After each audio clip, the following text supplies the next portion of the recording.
네, 안녕하세요. 반갑습니다. 야호입니다. 자, 오늘 11월 1일 화요일 장 리뷰를 해볼게요. 영상을 녹화하기에 앞서서 제가 저번 주에는 영상을 별로 올리지 않았죠. 별로 올리지 않았던 이유는 첫 번째로는 제가 좀 바빴어요. 요즘에 제가 좀 배우는 게 많아서요. 여러 가지 배우면서 생활하고 있다 보니 조금 시간이 좀 없었고요. 두 번째는 이게 좀 더 큰 이유인데 영상을 찍으면서 딱히 뭐 할 말이 있는 그런 장은 아니었어요. 그러다 보니까 뭐 억지로 찍어서 올리긴 싫고 그러다 보니 영상을 좀 안 올리게 되었는데요. 뭐 지수를 본다면은 그게 이미 지수에 이미 반영이 되어 있어요. 왜 할 말이 별로 없었냐면 자, 코스피가 있고 코스닥이 있죠. 이게 코스피고 이게 코스닥인데 일반적으로 우리가 지수를 볼 때 코스피하고 코스닥이 있으면 어느 게 더 변동폭이 크냐면 당연히 이 코스닥이 변동폭이 커요. 그러니까 어떤 경우냐면 코스피가 1% 오르면은 보통 코스닥은 2에서 3% 오르고요. 떨어질 때도 마찬가지 이렇게 변동폭이 훨씬 더 같은 방향으로 더 크게 움직입니다. 최근에 근데 제가 최근에 시장을 보시면 뭐 해보신 분들은 많이 느꼈을 거예요. 오늘도 마찬가지. 코스피는 1.8% 올랐는데 코스닥은 0.6% 올랐죠. 이게 지금 이런 현상이 왜 자꾸 나오냐면 그 코스피 최근에 엄청 지수가 급락을 하고 코스닥도 같이 급락을 하면서 거의 모든 종목들이 차트가 거의 바닥이 되어 있어요. 근데 그런 상황에서 일단 첫 번째로 개미의 예탁금이 굉장히 많이 줄었죠. 개인들의 예탁금이 거의 절반 이상을 날려버렸고 거의 몇 년 만에 최저치를 기록을 했고 그 다음에 두 번째 외인 기관들의 매수세. 이런 외인 기관들은 보통 매수세가 어떻게 들어오냐면 이런 그 거래 주체는 테마주를 단타는 주체가 아니죠.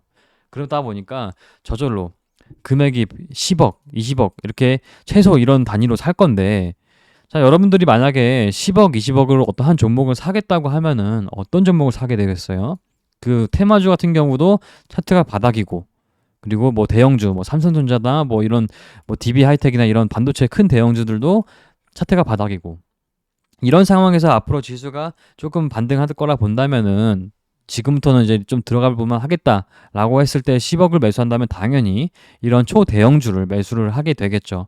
이런 게 계속 반복되다 보니까 지수가 코스피 위주로 반등을 더 많이 하는 그런 장이 이제 연출이 되고 있어요. 그래서 이런 장에서는 우리는 개인 트레이딩을 하는 사람으로서 코스피가 오르고 코스닥은 별로 안 오르지 않는다면 이게 뭘 의미를 하냐면 거의 모든 돈이 뭐 삼성전자나 뭐 DB 하이텍, 뭐 SK 하이닉스 뭐 이런 식으로 엄청나게 큰 대형주 위주로만 돈이 흘러간다라고 생각을 하면 되겠어요. 그래서 그러다 보니까 최근에 뭐 2차 전지 관련된 거 어떤 큰 대형주들 뭐 LNF나 뭐 에코프로 뭐 그다음에 반도체는 뭐 삼성전자 위주로 굉장히 돈이 많이 들어가면서 그러니까 쉽게 말해서 조단위의 초대기업들이 위주로 엄청 많이 급등하는 그런 모습이 많이 나왔어요. 그래서 오늘만 해도 두산 에너빌리티 그러니까 시가총액이 10조가 거의 넘어요. 10조가 넘는 그런 친구인데도 불구하고 오늘 25.6% 올랐어요.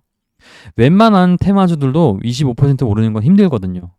그러니까 지금 이게 요즘 시장의 트렌드예요. 계속 대형주 위주로만 돈이 흘러가다 보니까 오히려 개인 트레이더들은 매매를 할 게 별로 없었어요. 최근까지 계속 일주일 동안.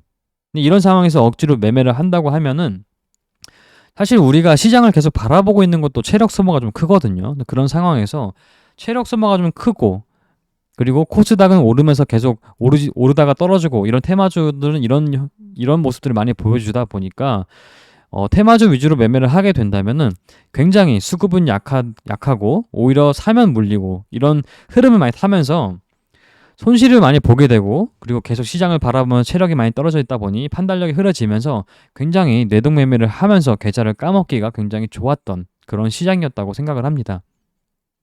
그래서 제가 최근에 일주일 동안은 제가 주변 지인분들에게도 말씀을 드렸던 게 매매를 열심히 하지 말라고 계속 조언을 드렸어요.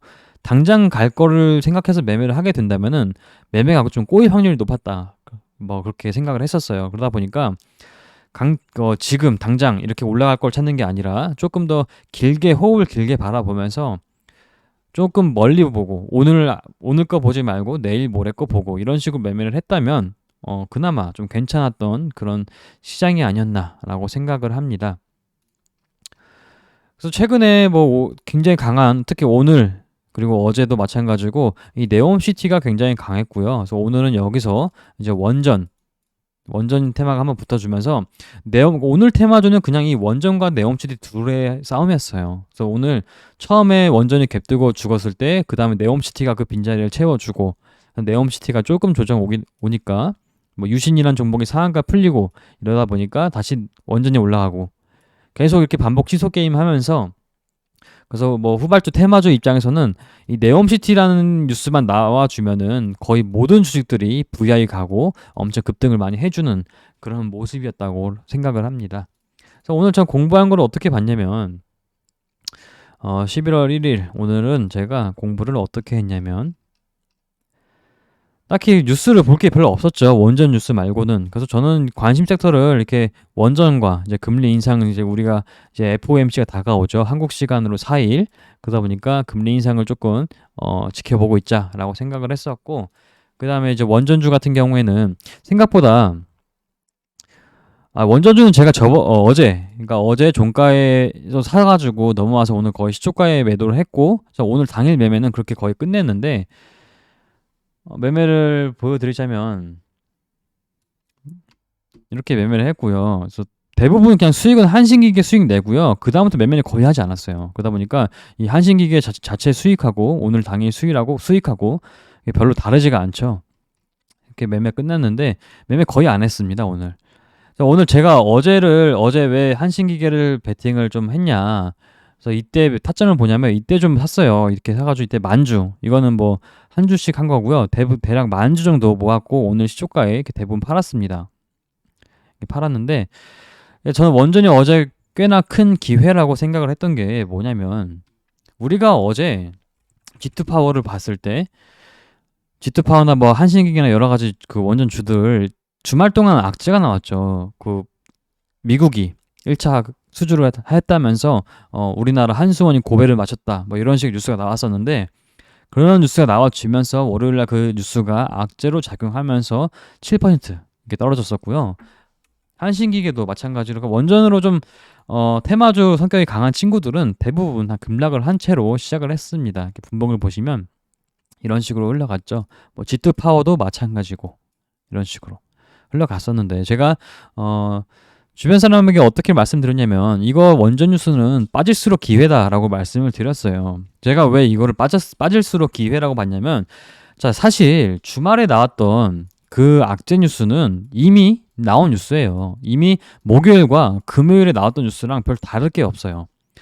저번 주에 그 공방을 봐볼까요? 나올지 모르겠는데 31일, 28일, 27일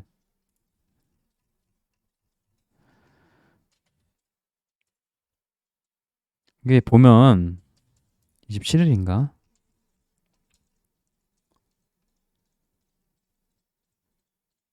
애초에 우리나라가 1차는 미국이 하고 민간 부분, 그러니까 공공 부분은 미국이 하고 민간 부분은 우리가 할 거라는 뉴스가 이미 나왔었어요. 그거는 이게 G2 파워가 떨어지고 25일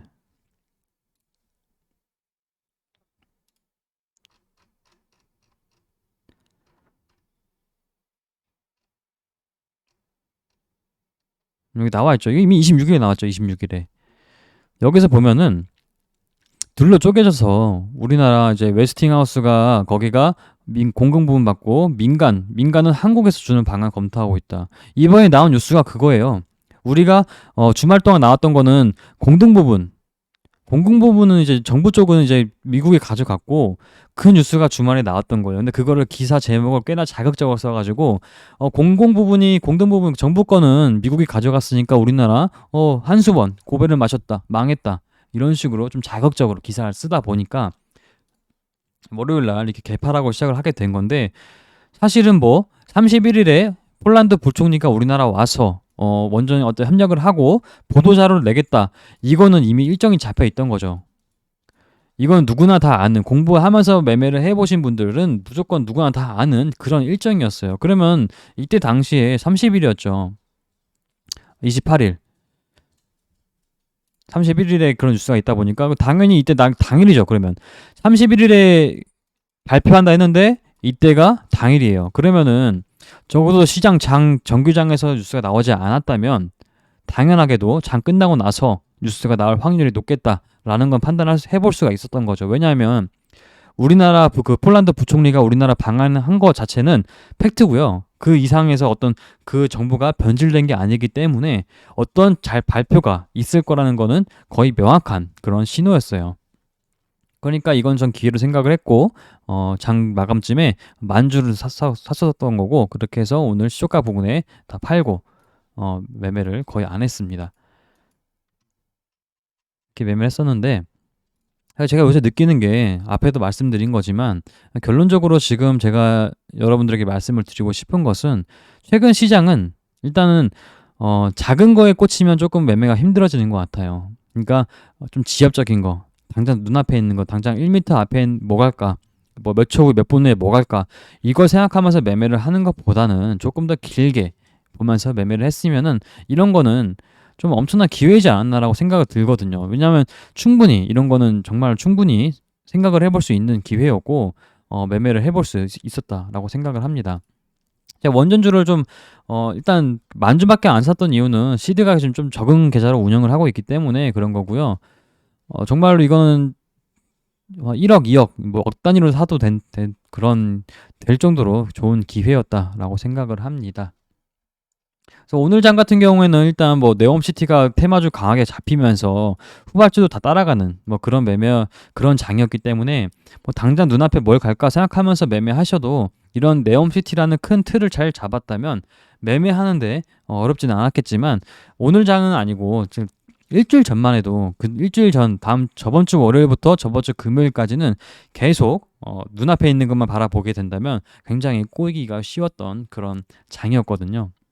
그래서 앞으로 뭐 FOMC가 남아 있고 시장이 어떻게 흘러갈지 모르겠지만 FOMC가 지나고 나서 좀 파월이 좀 긍정적으로 말을 하게 된다면 뭐 시장은 다시 오늘처럼 굉장히 매매하기 좋은 그런 분위기가 계속 잡혀지면서 우리도 많이 벌 수 있겠죠. 네, 그래서 오늘 영상은 여기까지 녹화를 하고요. 다음부터는 이 영상은 뭐 앞으로도 조금 할 말이 있을 것 같은 날에만 영상을 녹화해서 올리도록 하겠습니다. 자, 오늘 하루도 모두 고생 많으셨어요.